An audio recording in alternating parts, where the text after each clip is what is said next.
नमस्कार बच्चों। आपका सेकंड टर्म स्टार्ट हो चुका और सेकंड टर्म स्टार्ट होने के साथ ही आपकी वर्कशीट फिर से लौट आई है। लेकिन वर्कशीट के शेड्यूल में एक थोड़ा सा चेंज दिखाई दे रहा है। जैसा कि टर्म वन में हुआ करता था, आपको मंडे को 3 सब्जेक्ट की वर्कशीट मिला करती थी। मंडे को आपकी हिंदी, साइंस, मैथमेटिक्स की वर्कशीट आया करती थी और उसके बाद ट्यूसडे को आपको इंग्लिश, एसएस की वर्कशीट मिला करती थी। लेकिन इस वीक के जो लिंक मिले हैं उसमें एक बहुत बड़ा चेंज है। इस बार आपको ऑल 5 सब्जेक्ट की जो वर्कशीट है वो डेली मिला करेगी। यानी आपको डेली वर्कशीट करनी होगी हिंदी, इंग्लिश, मैथमेटिक्स, साइंस और एसएस की। इसका सीधे तौर पे मतलब ये हुआ कि आपका वर्कशीट का वर्कलोड है वो ऑलमोस्ट डबल हो जाएगा। पहले अगर आप रिटन टास्क में 2 घंटे लगाते थे तो अब आपको 4 घंटे लगाने होंगे। तो ये मैनेज करना आपके लिए काफ़ी डिफिकल्ट, एक चैलेंजिंग टास्क रहने वाला है। होपफुली, उम्मीद कीजिए नेक्स्ट वीक से स्कूल रीओपन हो जाएंगे। अगर स्कूल रीओपन हो जाते हैं तो अपने टीचर से परमिशन लीजिए। अगर आपके टीचर परमिशन देते हैं तो आप इन वर्कशीट को स्किप कर सकते हो सकता है जैसे कुछ स्कूलों में पीछे से दे दिया गया था कि अगर स्टूडेंट है वो रेगुलर स्कूल में जा रहा है, उसको होमवर्क मिल रहा है, तो वो वर्कशीट करने की नीड नहीं, क्योंकि जो बच्चे घर पे बैठ करके ऑनलाइन स्टडी करें उनके लिए मैंडेटरी या कंपलसरी होती है। तो चलिए शुरुआत करते हैं हम आज की इस वर्कशीट की। ये आपकी क्लास 10th एसएसटी सामाजिक विज्ञान की वर्कशीट है, वर्कशीट नंबर 43। ये आपकी 14 दिसंबर 2021, 14 दिसंबर 2021 की वर्कशीट रहेगी। इसमें हम ज्योग्राफी भूगोल के 6th चैप्टर विनिर्माण उद्योग को पढ़ना जारी रखेंगे। एक बार फिर से समझते हैं कि विनिर्माण क्या होता है। विनिर्माण जो शब्द है ये 2 शब्दों से मिलकर बना है। वि जमा में निर्माण। वि का अर्थ होता है पुनः या फिर दोबारा, और निर्माण का अर्थ होता है बनाना। यानी विनिर्माण उद्योग वो उद्योग होते हैं जहां पर कच्चे माल से नई वस्तुएं तैयार की जाती है। यानी कि कच्चा माल है, उससे कैसी वस्तुएं, नई वस्तुएं तैयार की जाएगी। और जब नई वस्तुएं तैयार की जाएगी तो उसमें कई सारे चेंज होंगे। एक तो वस्तुएं ज्यादा कीमती हो जाएगी और दूसरा बड़ा चेंज होगा कि वो ज्यादा उपयोगी हो जाएगी। जैसे एग्जाम्पल हम ले सकते हैं गन्ने से चीनी बनाना। अब जो गन्ना है, गन्ने से जब चीनी बनी तो एक तो नई वस्तु बन गई, कच्चे माल से बन गई ना। गन्ना यहाँ पे क्या कच्चा माल है, और जो निर्मित वस्तु है वो कौन सी है, वो चीनी है। और 2 बड़े चेंज भी दिखाई देंगे। एक तो गन्ना है वो 2, 4, 5 रुपए का था, लेकिन जो चीनी है वो 40-45 रुपए पर केजी मिलेंगी, यानी कि उसकी कीमत बढ़ रही। दूसरा, उसकी उपयोगिता बढ़ गई। जैसे गन्ने हैं तो गन्ने का कितना उपयोग कर सकते थे आप, गन्ने का उपयोग आप जूस में कर सकते थे, आप वैसे ही उसको चूस सकते थे, ओके।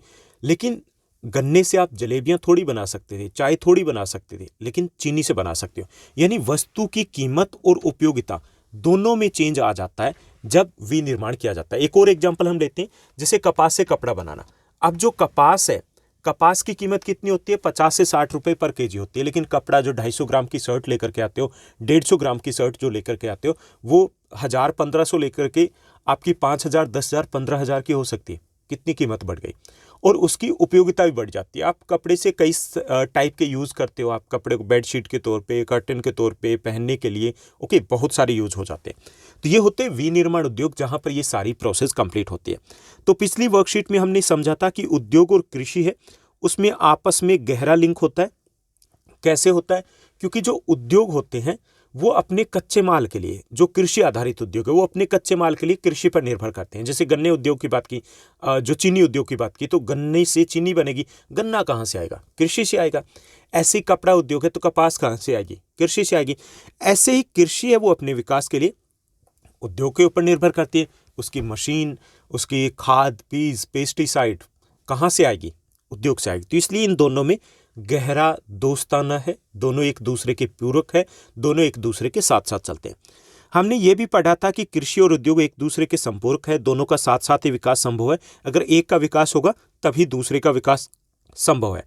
उद्योगों के विकास के लिए, उद्योगों के विकास के लिए अगर बात की जाए तो उनकी अवस्थिति एक महत्वपूर्ण कारक है।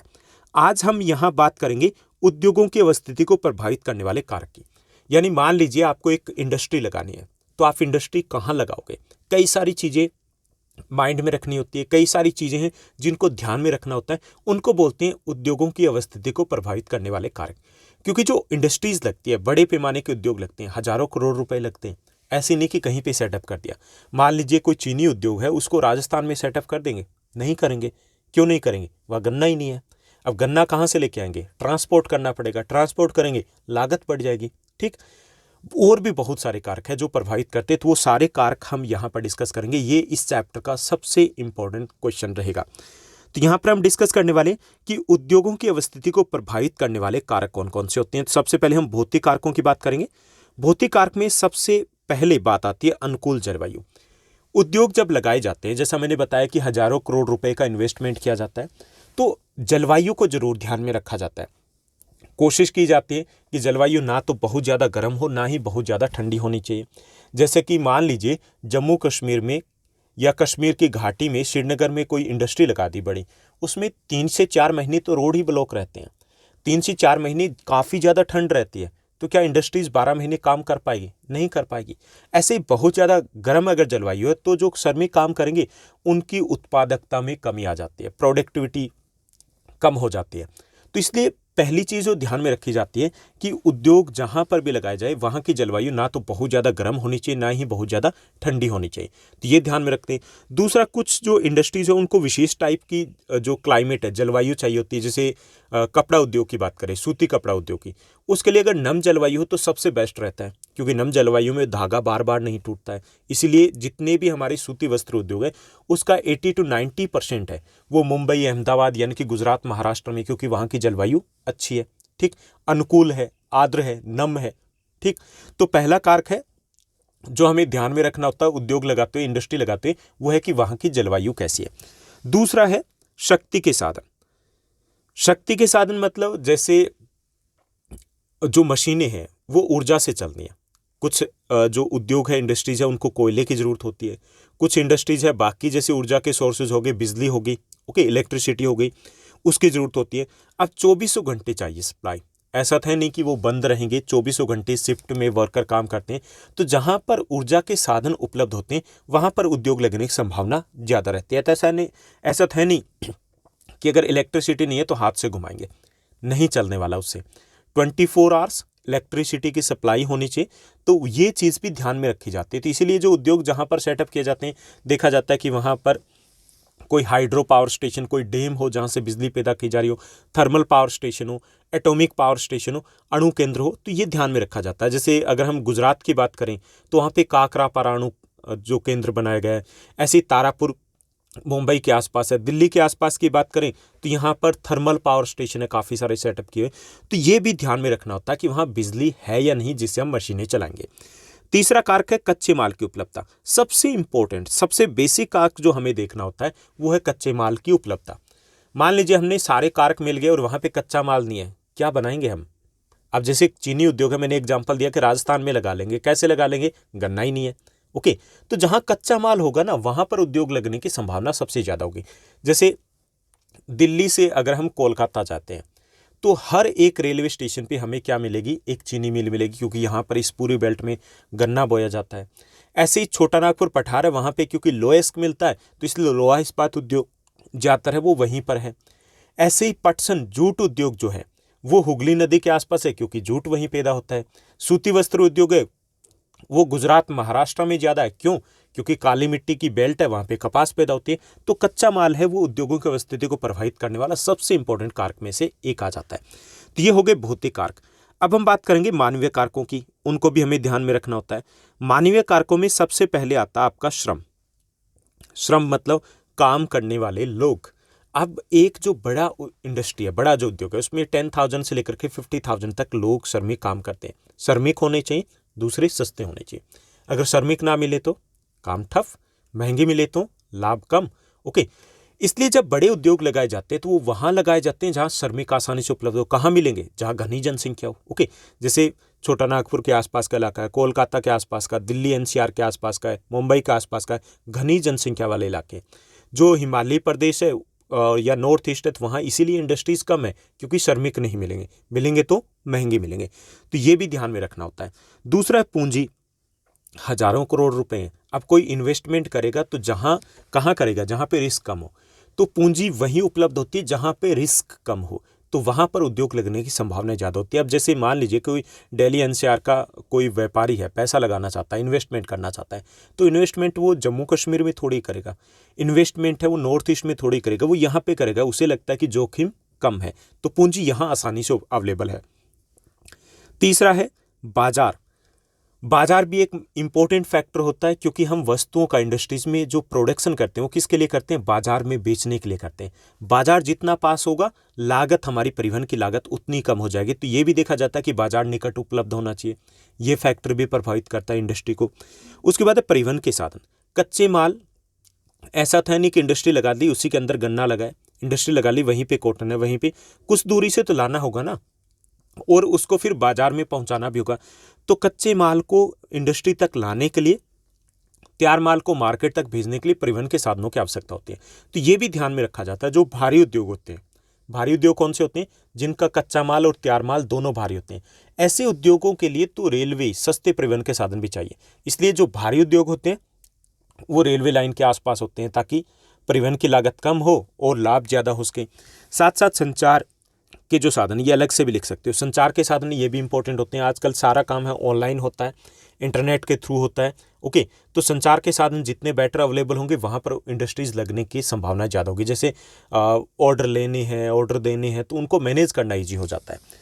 नेक्स्ट जो कारक है मानवीय कारकों में, वो है आधारिक संरचना। आधारिक संरचना मतलब जो इंफ्रास्ट्रक्चर जिसको बोलते हैं, कि जहाँ पर बेसिक फैसिलिटीज ज़्यादा अवेलेबल होती है, चाहे वो परिवहन की हो, ट्रांसपोर्ट की हो, सिक्योरिटी की हो, ओके, चाहे वो इलेक्ट्रिसिटी की हो। तो वो सारी चीज़ें जहाँ पर बेसिक चीज़ें पहले से अवेलेबल हो, वहाँ पर इंडस्ट्री लगने की संभावना ज़्यादा होगी। ऐसा नहीं कि नई जगह पे जाएगा कोई, फिर कहेगा चलो सड़कें बन जाएगी, चलो बिजली आ जाएगी, चलो पानी मिल जाएगा, ऐसा नहीं है।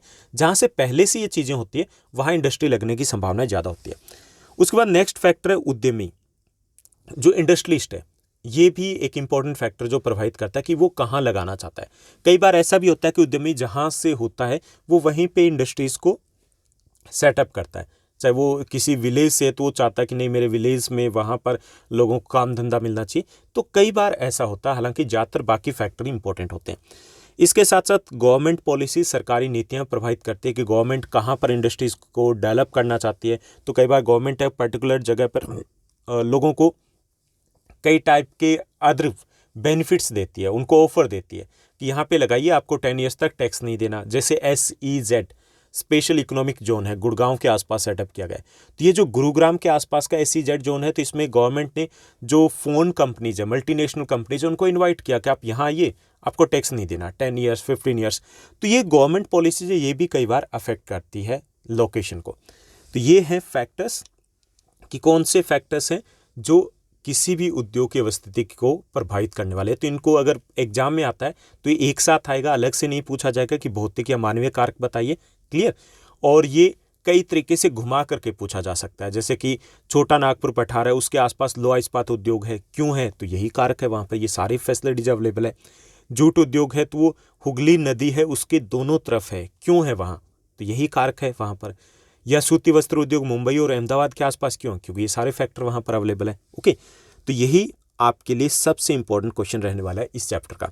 अब हम बात करते हैं प्रश्नोत्तर की। तो इस वर्कशीट में हमें 2 क्वेश्चन दिए गए।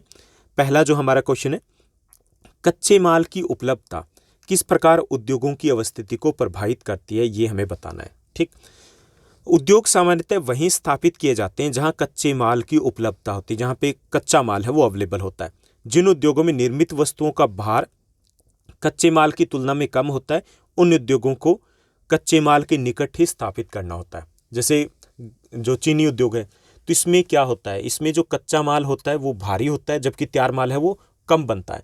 तो ये उद्योग वहीं लगेंगे जहां पर जो कच्चा माल अवेलेबल हो, क्योंकि अदरवाइज क्या होगा, ट्रांसपोर्ट की कॉस्ट बढ़ जाएगी और इससे वस्तु है वो महंगी हो जाएगी, तो उसकी मार्केट में डिमांड कम होगी और लाभ कम हो जाएगा।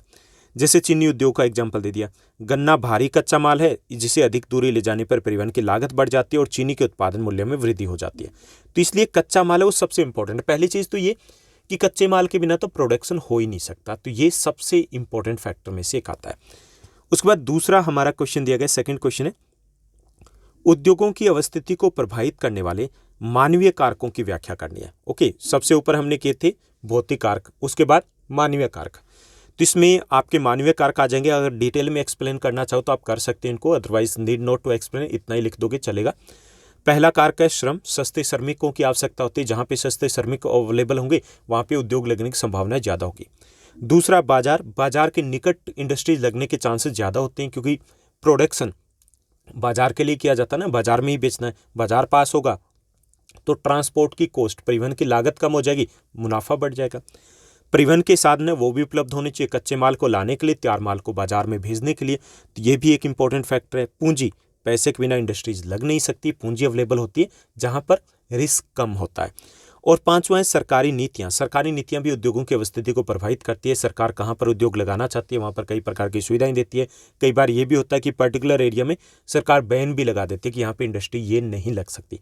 तो वो नीतियां भी प्रभावित करती है कि उद्योग कहाँ पर डेवलप होगा, कहाँ पर विकसित होगा। तो ये थी हमारी आज की वर्कशीट। आई होप सब कुछ आपको अच्छे से समझ में आया होगा। अगर आपको ये वीडियो, ये वर्कशीट अच्छी लगी तो इस वर्कशीट को लाइक और शेयर जरूर कीजिएगा। आज के लिए बस इतना ही। Thank you, bye bye, have a nice day.